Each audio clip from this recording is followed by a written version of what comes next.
Alam mo, ang pagninegosyo, parang panliligaw lang yan. Kailangan mo ng pera. Bakit? Kasi kailangan mo ng pambili ng flowers, pambili mo ng chocolate. Kung may motor ka, kailangan mo ng pera, pambili ng gasolina para mahatid sundo mo siya. Kung may kotse ka, ganun din, para mahatid sundo mo siya. At hindi lang yon, kailangan mo rin mag-spend ng time. Kailangan mo mag-effort. Kailangan mong magseryoso at kailangan mo rin bigyan ng atensyon. Kung totoong seryoso ko talaga. Kasi di ba ang goal mo, papasagot mo siya.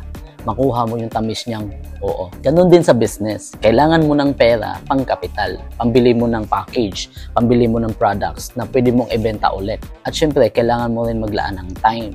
Kailangan mo rin mag-effort. Kailangan mo rin bigyan ng atensyon. Kailangan mo rin magseryoso para kumita ka ng pera. But the question is, seryoso ka ba talaga? Are you spending time?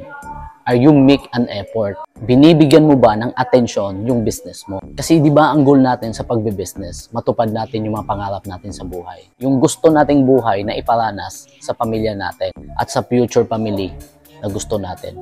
So itong akin, seryosoin mo at bigyan mo ng oras.